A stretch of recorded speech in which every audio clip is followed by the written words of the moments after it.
Today நம்ம என்ன பார்க்க போகிறோம்னா இப்போ டிஸ்பிளேல தெரியுற மாதிரி எப்படி வாட்ஸ்அப் ஸ்டேட்டஸ் ஈஸியாக ரெடி பண்ண போகிறோம் தான் பார்க்க போகிறோம். ஸோ இந்த வீடியோ வந்து நீங்கள் ஸ்கிப் பண்ணால் பார்த்தா தான் உங்களுக்கும் புரியும். ஏன்னா இது வந்து எஃபெக்ட் வந்து வேறு டவுன்லோட் பண்ணி வச்சுருக்கோம். ஸோ இந்த வீடியோ வந்து ஸ்கிப் பண்ணால் பார்த்தா தான் உங்களுக்கு புரியும். என்ன பண்ணோம்னா நீங்கள் வந்து ப்ளஸ் சிம்பிளை கிளிக் பண்ணிக்கோங்க. உங்களுக்கு பிடிச்ச லேயரை நீங்கள் செலக்ட் பண்ணிக்கோங்க. நான் 1:1 அந்த லேயர் செலக்ட் பண்ணியிருக்கேன். நீங்கள் டவுன்லோட் பண்ண ஃபோட்டோ ஃபுல்லாக எடுத்துக்கோங்க. ஃபோட்டோ ஃபுல்லாக எடுத்து ஆட் பண்ணிக்கோங்க. ஆட் பண்ணிவிட்டு இல்லைன்னா உங்கள் பிக்சரை வைக்க நினச்சாலும் நீங்கள் வச்சுக்கலாம். நான் இந்த மாதிரி சமந்தா பிக்கை ஃபுல்லாக வச்சுருக்கேன். இப்போ என்ன பண்ணோம்னா அந்த பிக்சரை கிளிக் பண்ணிவிட்டு அந்த கட் ஆப்ஷன் அடுத்து உள்ள ஃப்ரேம் பட்டனை கிளிக் பண்ணி அதை வந்து ஜூம் பண்ணிக்கோங்க. கரெக்டான சைஸ் வச்சுக்கோங்க. வச்சுட்டு ஜூம் பண்ணிக்கிட்டு அந்த ஈக்குவல் பட்டனை கிளிக் பண்ணிவிட்டு டிக் கொடுத்துருங்க. அதே மாதிரி தான் எல்லா பிக்குக்கும் கட் ஆப்ஷன் அடுத்துள்ள ஃப்ரேம் பட்டனை கிளிக் பண்ணி கொஞ்சம் ஜூம் பண்ணிக்கோங்க. இப்போ தான் பார்க்க கொஞ்சம் கரெக்டாக இருக்கும். இதே மாதிரி தான் எல்லாத்துக்கும் பண்ணுங்கள். இதில் பார்த்தீங்கன்னா ஒரு சில பிக்கு வந்து கரெக்டான ஃப்ரேமில் தான் இருக்கும். அது ஒன்றும் பிரச்சனை இல்லை. இல்லாததுக்கு மட்டும் என்ன பண்ணுங்கன்னா இந்த மாதிரி கரெக்டாக வச்சுக்கோங்க. வச்சுட்டு ஈக்குவல் பட்டன் கிளிக் பண்ணி டிக் கொடுத்துருங்க. டிக் கொடுத்துட்டு இப்போ என்ன பண்ணுங்கன்னா அந்த ப்ளஸ் சிம்பிள் இருக்குது, அதை கிளிக் பண்ணிக்கோங்க. கிளிக் பண்ணிவிட்டு ஸ்பீட் டர்ன் இருக்கும். அதில் வந்து இந்த 5th செலக்ட் பண்ணிக்கோங்க. அது வந்து 1.5 வந்து ரன் ஆகும். டிக் கொடுத்துருங்க. அதே மாதிரி தான் அடுத்த ப்ளஸ் சிம்பிளை கிளிக் பண்ணி ஸ்பீட் டர்ன் அதை கிளிக் பண்ணிவிட்டு 4th கொடுத்துக்கோங்க. அதே மாதிரி தான் அடுத்த பிக்சருக்கு ஸ்பீட் டர்னை கிளிக் பண்ணிவிட்டு 4th மொதல் என்ன ஆகுதுன்னா ரைட்டில் போகணும். அடுத்து என்ன ஆகுதுன்னா ஸ்பீட் டர்னை கிளிக் பண்ணி என்ன ஆகுதுன்னா இது வந்து லெஃப்ட்டில் போகும். இதே மாதிரி தான் எல்லா பிக்சரும் நான் இப்போ ஆட் பண்ணுறேன். நீங்களும் அதே மாதிரி ஆட் பண்ணிக்கோங்க.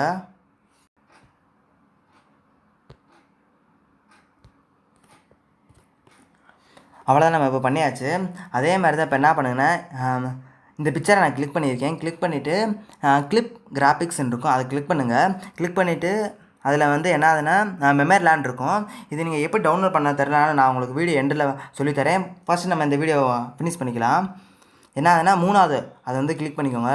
இது எஃபர்ட் மாற உங்களுக்கே தெரியும். ஸோ டிக் கொடுத்துருக்கோங்க. அதே மாதிரி அடுத்த பிக்சர் போய்க்கோங்க.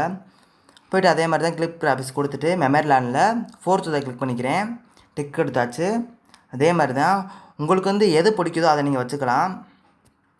நான் இது கொஞ்சம் பார்க்க நல்லாயிருக்கும்னா நான் இந்த மாதிரி இது பண்ணிக்கிருக்கேன். அதே மாதிரி தான் எல்லாத்தையுமே மெமரி லேண்டில் போய் கொடுத்த எல்லாத்தையும் ஆட் பண்ணிக்கோங்க. ஆட் பண்ணிட்டு கொடுத்த அந்த 7 வரைக்கும் நான் அந்த கொடுத்தாச்சு, ஆட் பண்ணியாச்சு. இப்போ என்ன பண்ணுறேன்னா அதே பிக்சரை கிளிக் பண்ணிட்டு கிளிப் கிராஃபிக்ஸில் போயிட்டு என்னென்னா ஃபோட்டோ ஸ்ப்ரெட்டுன்னு இருக்கும். அது எப்படி டவுன்லோட் பண்ணலாம் அந்த வீடியோ நான் எண்டில் சொல்லித்தரேன். ஸோ ஃபஸ்ட்டு இதை கிளிக் பண்ணியிருக்கேன். கிளிக் பண்ணி என்ன பண்ணணுன்னா டைட்டிலேருந்து என்ன கொடுக்கணும், உங்கள் பேர் நீங்கள் கொடுக்கனாலும் கொடுக்கலாம், இல்லை பேர்லாம் கொடுக்க தேவையில்லன்னு வச்சுக்கோங்க. சும்மா ஒரு ஸ்பேஸ் மட்டும் கொடுத்துட்டு ஓகே கொடுத்துக்கோங்க.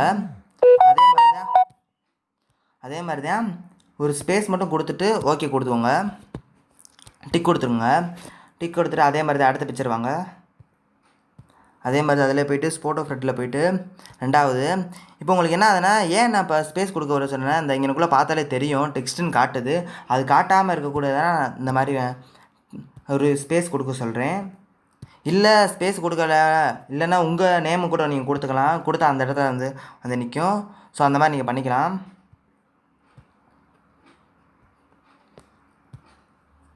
அதே மாதிரி அது மட்டும் வைக்கணும் இல்லை, வேறு எதுனாலும் உங்களுக்கு பிடிச்சதை வச்சுக்கலாம். இந்த மாதிரி மாறி டிசைனாக வரும். உங்களுக்கு எந்த இது பிடிக்குதோ அந்த இது மாதிரி நீங்கள் செலக்ட் பண்ணி வச்சுக்கோங்க. நான் இந்த இது மாதிரிலாம் நல்லா இருக்குன்றதுக்காக நான் இது மாதிரி செலக்ட் பண்ணி வச்சுக்கிருக்கேன்.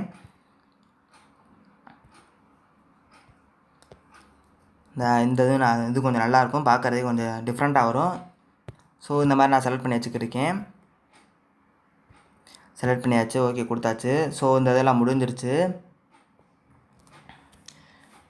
அதே மாதிரி என்ன பண்ணுங்கன்னா செகண்ட்ஸ் வந்து கொஞ்சம் கம்மி பண்ணிக்கோங்க. 30 செகண்ட்ஸ் வர மாதிரி பார்த்துக்கோங்க. அப்போ தான் வீடியோ வந்து ஸ்டேட்டஸ் வைக்கும்போது கரெக்டாக இருக்கும். உங்களுக்கு எல்லாமே கொஞ்சம் சுருக்கிக்கோங்க. சுருக்குனா தான் உங்களுக்கு வந்து என்னதுன்னா செகண்ட்ஸ் வந்து கம்மியாக இருக்கும். 30 செகண்ட்ஸ் ஆட் பண்ணிக்கோங்க.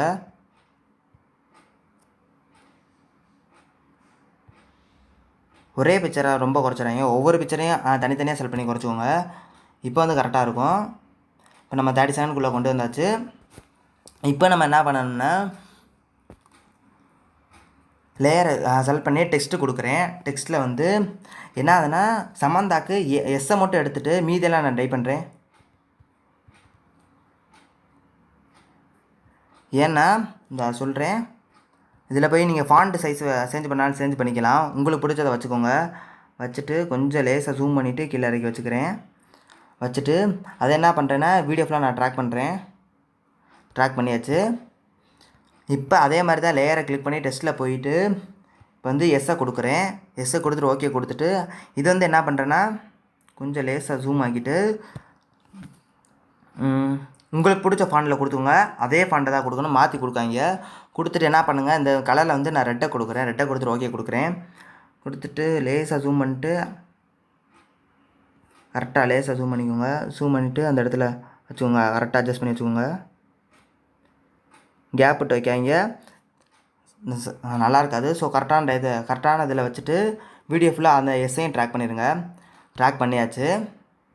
இப்போ நம்ம என்ன பண்ணணும்னா இதில் வந்து உங்களுக்கு பிடிச்ச சாங்கை அதை வந்து ஆட் பண்ணணும்னா ஆடியோ பட்டனை கிளிக் பண்ணிவிட்டு உங்களுக்கு பிடிச்சதை நீங்கள் செலக்ட் பண்ணிக்கோங்க. சாங்கை செலக்ட் பண்ணியாச்சு. ஸோ அவ்வளோதான். இப்போ நம்ம வீடியோ வந்து எடிட் பண்ணி முடிச்சாச்சு. இப்போ நம்ம ரன் பண்ணி பார்ப்போம். யாரும் பார்க்காமல் என்னை பார்க்கிறேன், என்னை அறியாமல் உன்னை பார்க்கிறேன். அவ்வளோதான் ஃப்ரெண்ட்ஸ். இப்போ வந்து ஈஸியாக நம்ம வாட்ஸ்அப் ஸ்டேட்டஸ் எப்படி ரெடி பண்ண பார்த்தாச்சு. இது வந்து உங்கள் பிக்சரை வச்சு பண்ணிக்கலாம். இல்லை உங்களுக்கு பிடிச்சவங்க பெஸ்ட்டு நீங்கள் யார் நினைக்கிறோம் அவங்க பிக்சர் வந்து வச்சு நீங்கள் எடிட் பண்ணிக்கலாம். சிம்பிளான ட்ரிக் தான், ஈஸியாக இருக்கும். அவ்வளோதான். இந்த வீடியோ வந்து நான் எப்படி எக்ஸ்போர்ட் பண்ணுறேன்னு சொல்லி கொடுத்துட்றேன். என்ன எக்ஸ்போர்ட் கொடுத்துட்டு இந்த இதில் உங்களுக்கு எத்தனை இது வேணுமோ ஹை குவாலிட்டி லோ குவாலிட்டி அதை நீங்கள் கொடுத்து எக்ஸ்போர்ட் பண்ணிக்கோங்க. எக்ஸ்போர்ட் கொடுத்தா இப்போ எக்ஸ்போர்ட் ஆயிரும். இல்லை இந்த வீடியோவில் வந்து உங்களுக்கு ஏதாவது டவுட் இருந்தால் கீழே கமெண்ட் பாக்ஸில் கமெண்ட் பண்ணுங்கள், நான் வந்து எக்ஸ்பிளைன் பண்ணிடுறேன். ஓகே ஃப்ரெண்ட்ஸ், இந்த வீடியோ உங்களுக்கு பிடிச்சிருந்தா லைக் பண்ணுங்கள், சப்ஸ்கிரைப் பண்ணுங்கள், கூட பெல் ஐகானை கிளிக் பண்ணுங்கள். இந்த வீடியோ உங்களுக்கு பிடிச்சிருந்தா உங்கள் 4 நம்பர் ஷேர் பண்ணுங்கள். Okay friends, bye bye.